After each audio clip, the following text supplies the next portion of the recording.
Olá meus amigos, olá minhas amigas, sejam bem-vindos para mais uma videoaula de Direito Constitucional. É um prazer enorme estar reunido com vocês mais uma vez para darmos continuidade ao estudo do Direito Constitucional, sempre visando a aprovação dos senhores e das senhoras nos concursos públicos. Hoje, nós mais uma vez, ressalto aos senhores, nos aproximamos do fim deste tão grande artigo 5º, tão grande e tão importante artigo 5º, que trata dos direitos e garantias fundamentais. E ele termina com um estudo de parágrafos que estão contidos dentro dele, muito importantes para as provas dos concursos públicos. Por isso, essa nossa videoaula será dividida em duas partes. Na primeira parte, nós estudaremos o parágrafo 2º e 3º do artigo 5º. E, por fim, na segunda parte, uma outra videoaula, estudaremos o parágrafo 4º. E aí, terminaremos o estudo do artigo 5º, que eu espero os senhores tenham memorizado todas as informações importantes a respeito desse artigo.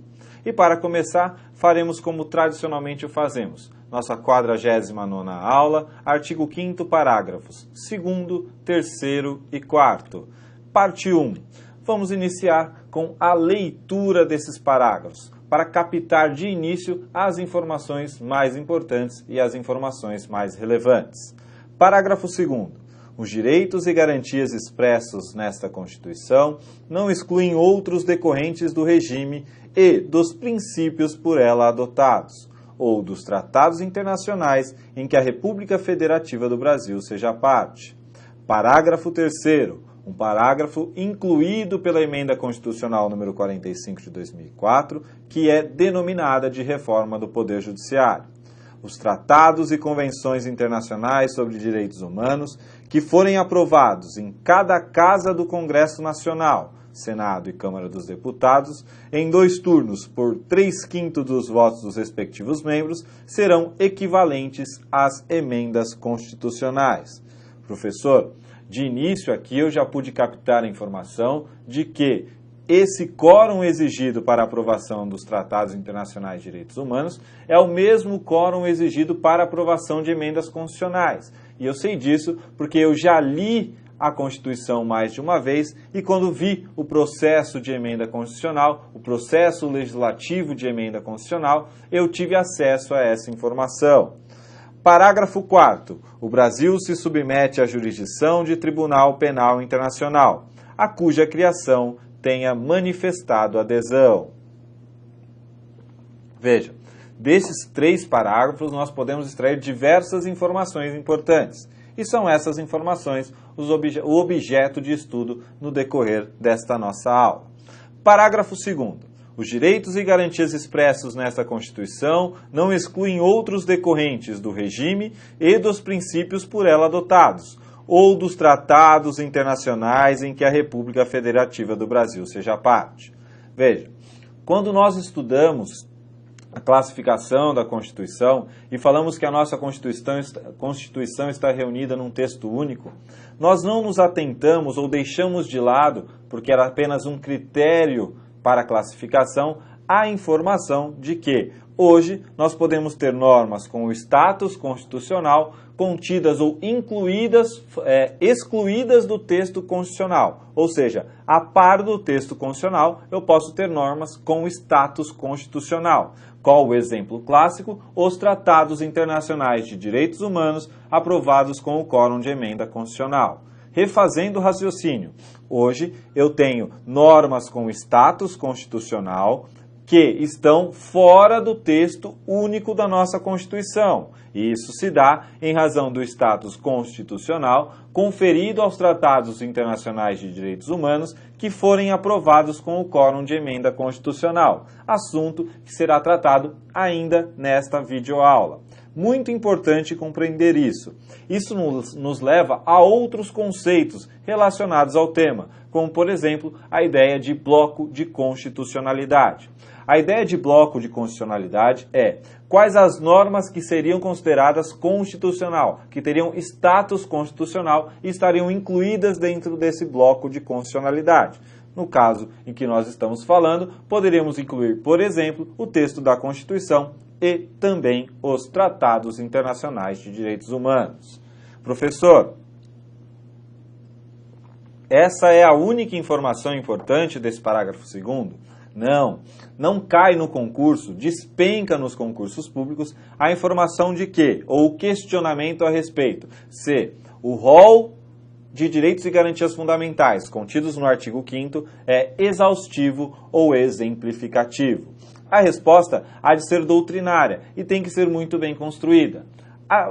Como vocês vão responder isso na prova, então? Pautado no princípio da dignidade da pessoa humana, valor supremo no nosso ordenamento jurídico, valor constitucional supremo no nosso ordenamento jurídico, não há como considerar que o rol de direitos e garantias fundamentais do artigo 5º é exaustivo, já que ele deve ser considerado exemplificativo para que possa ser somados a outros direitos e garantias fundamentais que não estão contidos no artigo 5º.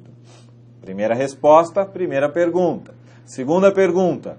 O rol de direitos e garantias fundamentais contidos no texto da Constituição, ampliamos, saímos do artigo 5º para o texto da Constituição, é exaustivo ou exemplificativo?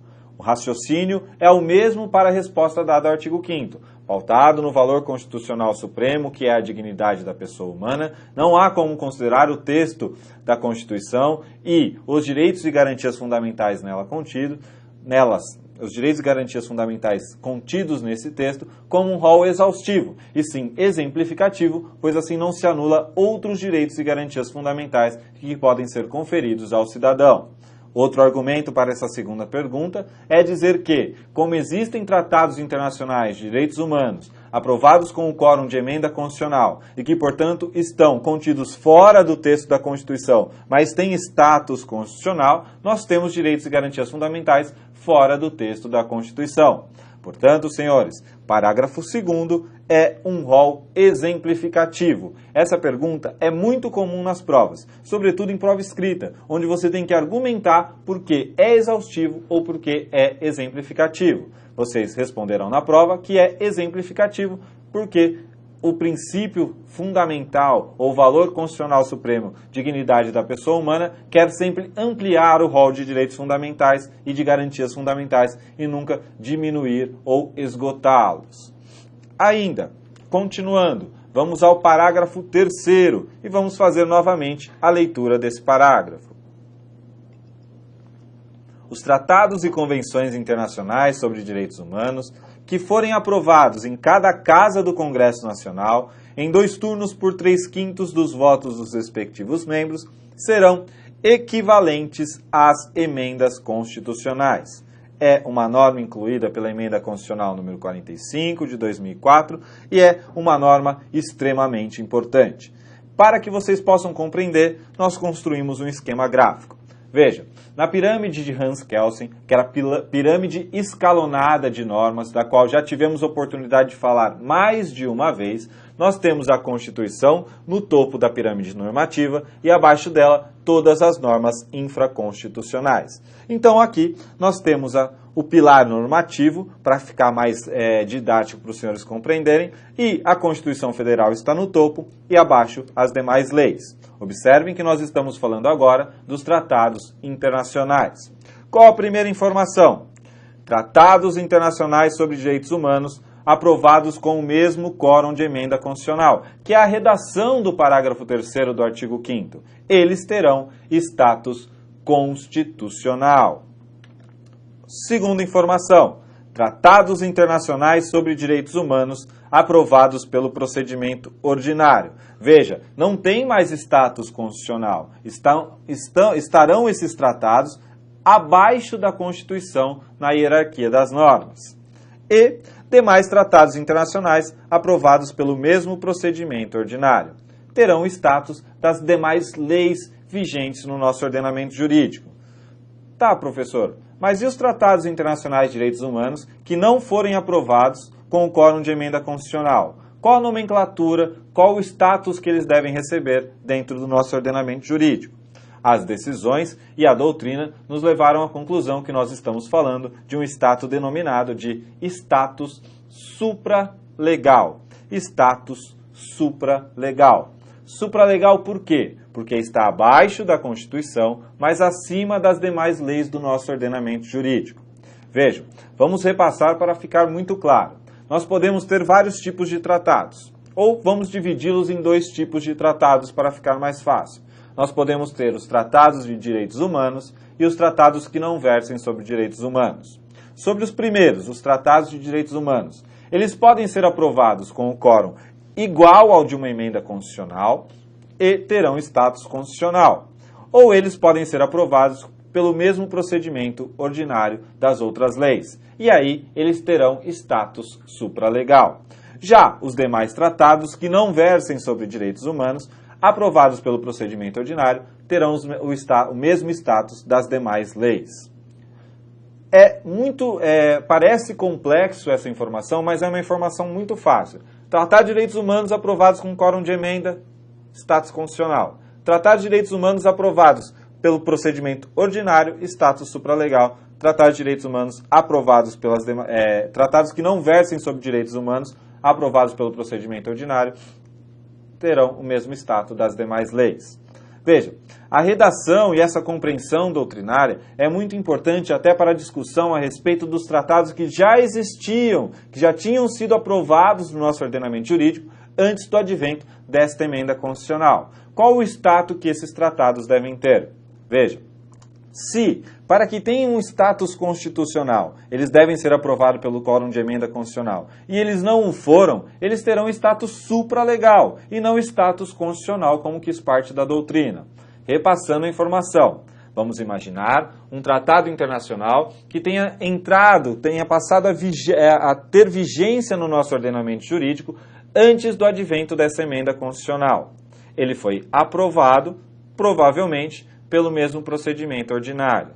Desta feita, ele não pode ter status constitucional. Ele tem status supralegal, abaixo da Constituição e acima das demais leis. Isso nos levou, por exemplo, à redação da súmula vinculante 25. Súmula que já foi objeto de estudo por nós em outra aula, que trata da prisão civil do depositário infiel. Veja, nós explicamos naquela oportunidade que essa súmula foi editada em razão do status constitucional e do status supralegal conferido a um tratado internacional de direitos humanos e que, por isso, hoje em dia, era ilícita a prisão civil do depositário infiel. Muito importante memorizar essa informação a respeito dos tratados internacionais de direitos humanos e compreender essa sistemática que divide esses tratados quando direitos humanos em status constitucional, se aprovados com o quórum de emenda, e status supralegal, se aprovados pelo mesmo procedimento ordinário. Deve-se levar em consideração também que os tratados que não versem sobre direitos humanos, eles terão o mesmo status das demais leis, já que não é guardada essa peculiaridade tratar de direitos humanos. Com isso, nós chegamos ao fim da primeira parte da nossa 49ª aula, onde nós tivemos a oportunidade de estudar o parágrafo 2º e o parágrafo 3º. Então, logo na próxima aula, nós terminamos de estudar o parágrafo 4º e assim o artigo 5º. Algumas questões serão apresentadas para que os senhores possam entender melhor e compreender melhor o tema. Um grande abraço a vocês, estão aqui os meus contatos, bons estudos, boa prova e boa sorte.